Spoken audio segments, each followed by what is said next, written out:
মা সীতার রান্নাঘর। এই রান্নাঘরেই মা সীতা রন্ধন করতেন। এটি হচ্ছে বাল্মীকি মুনির আশ্রম। এই আশ্রমের এই শিবলিঙ্গ বাল্মীকি মুনি পূজা করতেন। এই সেই দিব্য বৃক্ষ, যে বৃক্ষতলে মরা মরা নাম জপ করার মাধ্যমে রাম নাম জপ করেছিলেন বাল্মীকি মুনি। এই কুণ্ডতেই মা সীতা পাতালে প্রবেশ করেছিলেন। এখন দেখতে পাচ্ছেন লব কুশের জন্মস্থান। এই স্থানে লব কুশ জন্মগ্রহণ করেছিলেন। জয় শ্রীরাম, হরে কৃষ্ণ। সুপ্রিয় ভক্তবৃন্দ, আজকের এই ভিডিওতে আমরা মা সীতা রান্নাঘর, লব কুশের জন্মস্থান, তপবন এবং বাল্মীকি মুনি আশ্রম সহ অত্যন্ত মহিমান্বিত স্থানের দৃশ্যপট তুলে ধরব। আশা করছি ভিডিওটি আপনাদের সকলের ভালো লাগবে। আমাদের আজকের যাত্রা শুরু হয় ভারতের পশ্চিমবঙ্গের মায়াপুর থেকে। 50 জনের একটি টিম আমরা বাল্মীকি মুনি আশ্রম দর্শন করার প্রয়াস করি। যেহেতু প্রায় অনেক কিলোমিটার পথ আমাদেরকে পাড়ি দিতে হবে, তাই মাঝ পথে আমরা কানপুর মন্দিরে যাত্রা বিরতি করি। এটি হচ্ছে মার্বেল পাথর দ্বারা তৈরি কানপুর মন্দির। আপনারাও চাইলে এই কানপুর মন্দিরে রাত্রি যাপন করতে পারেন। কানপুর মন্দির থেকে আমরা রওনা করে প্রথমে চলে যাব ধ্রুবটিলা দেখার জন্য। ধ্রুব মহারাজের নাম আপনারা হয়তোবা অনেক ভক্তবৃন্দ এর আগে শুনেছেন। ধ্রুব মহারাজ যিনি ভগবানের পরম ভক্ত। ধ্রুব মহারাজ এই স্থানেই তপস্যা করে ভগবানের দর্শন লাভ করেছিলেন।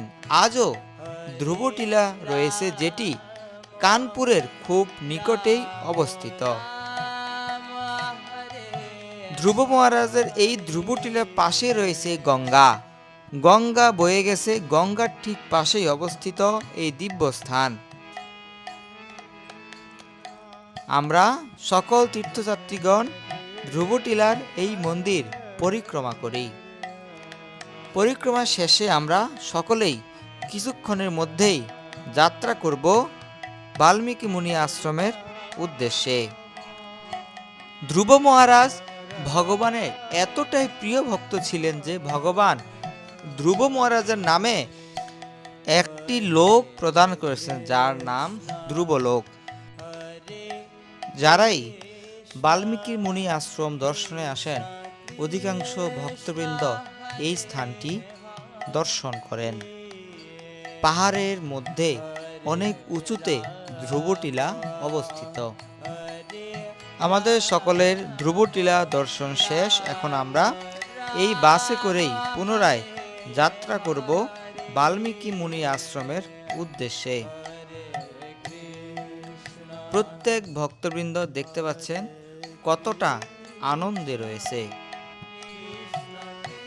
অতঃপর আমরা 1 ঘন্টা আরও জার্নি করার পর অবশেষে বাল্মীকি মুনি আশ্রম বিঠুরে এসে পৌঁছালাম। এই পথেই আমরা এগিয়ে যাব আশ্রমের দিকে। এক এক করে আমরা এই স্থানের সকল কিছু দর্শন করব এবং আপনাদেরকে দর্শন করাবো। প্রথমে আমরা চলে এলাম লব কুশের জন্মস্থান দেখার জন্য। আপনারা জানেন যে লব কুশ হচ্ছে ভগবান শ্রী রামচন্দ্রের পুত্র। এই স্থানেই লব কুশ জন্মগ্রহণ করেছেন। হনুমান মন্দির, ভগবান রামচন্দ্রের মন্দির সহ 3টি মন্দির রয়েছে এই স্থানে। মাতা সীতার অপূর্ব বিগ্রহ আপনারা দেখতে পাচ্ছেন এবং বিগ্রহের 2 পাশেই রয়েছে লব এবং কুশ। এখানে আরো একটি যে মন্দির রয়েছে সেটি হচ্ছে হনুমান মন্দির। রাম ভক্ত হনুমানকে আপনারা এখন দর্শন করছেন। সকলে একবার উচ্চস্বরে বলুন, জয় শ্রীরাম। এই মন্দিরে আমরা কিছুক্ষণ অবস্থান করি এবং সকলেই কীর্তন করি, নৃত্য করি। জন্মস্থান দর্শন শেষে আমরা এখন এগিয়ে চলেছি বাল্মীকি মুনির মূল আশ্রমের দিকে। লবকুশের জন্মস্থানের ঠিক একটু পাশেই অবস্থিত হচ্ছে বাল্মীকি মুনির মূল আশ্রম।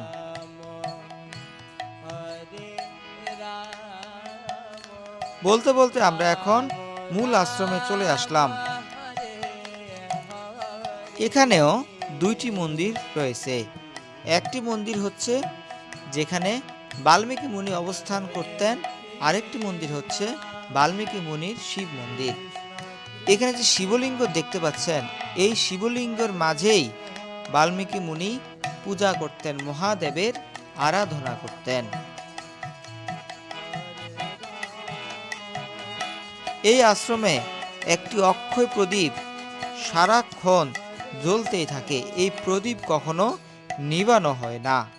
আপনারা বাল্মীকি মুনিকে এখন দেখতে পাচ্ছেন। আপনাদেরকে ঘুরিয়ে ঘুরিয়ে সবটুকু স্থান দর্শন করাতে চেষ্টা করলাম।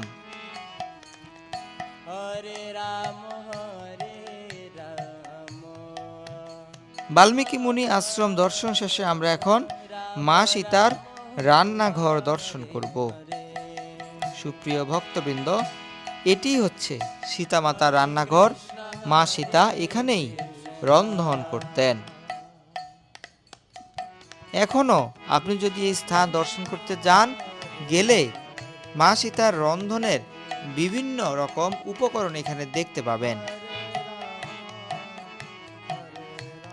বিশেষ করে আসবাবপত্র থেকে শুরু করে মা সীতার অনেক স্মৃতি রয়েছে এখনো এই রান্নাঘরে।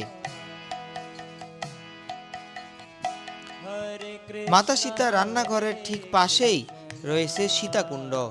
বলা হয়ে থাকে যে এই কুণ্ডের মধ্য দিয়েই মা সীতা পাতালে প্রবেশ করেছিলেন। আপনারা এখন সরাসরি দর্শন করছেন সীতাকুণ্ড। সবশেষে আমরা এখন দর্শন করছি দিব্য বৃক্ষ। এই বৃক্ষতলেই বাল্মীকি মুনি মরা মরা নাম জপ করার মাধ্যমে রাম নাম জপ করতে সমর্থ হন। পরবর্তীতে ভগবান শ্রী রামচন্দ্রের অনেক কৃপা লাভ করেন। সুপ্রিয় ভক্তবৃন্দ, আমরা আপনাদেরকে বাল্মীকি মুনি আশ্রম, লবকুশের জন্মস্থান সহ সকল কিছু দর্শন করাতে চেষ্টা করেছি। আশা করছি ভিডিওটি আপনাদের সকলের ভালো লেগেছে। কে কোন জায়গা থেকে ভিডিওটি দেখছেন সেটি জানাবেন। শীঘ্রই দেখা হবে নতুন আরও একটি ভিডিওতে। সকলে একবার বলুন জয় শ্রীরাম, হরে কৃষ্ণ।